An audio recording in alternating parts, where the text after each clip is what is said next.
یہ ریڈیو صدائے حریت جموں کشمیر ہے، پیش خدمت ہے خصوصی اپڈیٹ۔ غیر قانونی طور پر بھارت کے زیر قبضہ جموں کشمیر میں بھارتی پولیس نے جموں خطے میں 3 اور بھارت میں 18 کشمیری نوجوانوں کو گرفتار کر لیا۔ پولیس نے بھارتی ریاست کیرالہ کے شہر کوچی سے 18 نجی سیکورٹی گارڈز کو گرفتار کیا۔ گرفتار کیے گئے تمام نوجوانوں کا تعلق جموں خطے کے ضلع راجوری سے ہے۔ کیرالہ پولیس نے دعویٰ کیا ہے کہ ان کی کرائے کی رہائش گاہوں پر تلاشی کے دوران بغیر لائسنس کے 19 ڈبل بیرل بندوقیں اور گولیوں کے 100 راؤنڈ برآمد کیے گئے ہیں۔ رپورٹس میں کہا گیا ہے کہ گرفتار نوجوانوں میں سے بیشتر ATMs میں سیکورٹی گارڈ کے طور پر کام کر رہے تھے۔ بھارت کے غیر قانونی زیر قبضہ جموں کشمیر میں بھارتی پولیس نے 3 صحافیوں کو ان کے خلاف درج جھوٹے مقدمات میں سری نگر میں حراست میں لے لیا۔ بھارتی پولیس نے کاؤنٹر انٹیلیجنس کشمیر کے اہلکاروں کے ہمراہ معروف صحافیوں شوکت احمد موٹا، اظہر قادری اور ہلال میر کو ان کے گھروں پر چھاپے مار کر گرفتار کر لیا۔ پولیس نے ان کے لیپ ٹاپ اور موبائل فون بھی ضبط کر لیے ہیں۔ شوکت احمد موٹا کشمیر نریٹر نامی جریدے کے چیف، ہلال میر TRT ورلڈ کے ساتھ منسلک ہیں، جبکہ اظہر قادری کئی خبرساں اداروں کے ساتھ وابستہ ہیں۔ غیر قانونی طور پر بھارت کے زیر قبضہ جموں کشمیر میں بزرگ حریت رہنما سید علی گیلانی کی میت ان کے اہل خانہ سے چھین لینا اور ان کی غیر موجودگی میں فوجی محاصرے اور رات کے اندھیرے میں اسے دفن کرنا کافی نہیں تھا کہ پولیس کی طرف سے سوشل میڈیا پر جاری کی جانے والی شہید رہنما کے جنازے اور غسل دینے کی ایک ویڈیو نے عوامی غم و غصے میں مزید اضافہ کر دیا ہے۔ آج جبکہ دنیا بھر میں خواندگی کا عالمی دن منایا جا رہا ہے، بھارت کے غیر قانونی زیر قبضہ جموں کشمیر میں بچے قتل عام، محاصرے اور کرفیو کی وجہ سے سکولوں میں نہیں جا سکتے اور بھارت ایک منصوبہ بند طریقے سے کشمیری بچوں کی تعلیم کو تباہ کر رہا ہے۔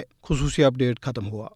آج جہاں دنیا بھر میں تعلیم کا دن منایا جا رہا ہے تو وہیں غیر قانونی طور پر بھارت کے زیر قبضہ جموں کشمیر میں بچے بھارتی قبضے کے باعث اسکول جا ہی نہیں سکتے۔ کشمیری بچوں کی تعلیم دیرینہ تنازع کشمیر کی وجہ سے بہت ہی متاثر ہے، جبکہ 5 اگست 2019 کی جموں کشمیر کی خصوصی حیثیت کی منسوخی کے غیر قانونی اقدامات کے بعد سے تو کشمیر میں تعلیمی سلسلے میں مزید رکاوٹیں ڈالی گئی ہیں۔ مقبوضہ علاقے میں تعلیمی نظام میں سہولت پیدا کرنے کے بجائے بھارتی فورسز کشمیری بچوں کو ہراساں اور ان کی تذلیل کرتی ہے۔ مقبوضہ علاقے میں بھارتی حکومت کشمیریوں کو تعلیم کے حق سے محروم رکھنے کی پالیسی پر عمل پیرا ہے اور مودی کی فسطائی حکومت نے تعلیمی نظام کو یرغمال بنا رکھا ہے۔ مودی انتظامیہ ہر گزرتے دن کے ساتھ کشمیر کی تعلیم میں رکاوٹیں پیدا کر رہی ہے۔ بھارتی فوجی اہلکار اپنے پرتشدد فوجی آپریشنز کے دوران جان بوجھ کر بچوں کے اسکولز کو بھی نظر آتش کر دیتے ہیں، جو ان کی فسطائی اور انتہا پسندانہ سوچ کی عکاسی ہے۔ مقبوضہ علاقے میں بھارتی فورسز کا تعلیمی اداروں میں زبردستی گھس کر کشمیری طلباء پر تشدد ایک معمول ہے۔ آئے دن تعلیمی اداروں، خاص طور پر اسکولوں کو بند کرنے کی پالیسی خود اس بات کا ثبوت ہے کہ بھارتی حکومت کشمیر میں تعلیم کا خاتمہ چاہتی ہے۔ بھارتی حکومت کشمیری بچوں کو تعلیم سے محروم کرنے کے لیے اوچھے ہتھ کنڈے اختیار کر رہی ہے۔ عالمی برادری کو اس طرف فوری توجہ دینی چاہیے تاکہ بھارتی حکمرانوں کے ظالمانہ اور جابرانہ فیصلوں کا تدارک کیا جا سکے۔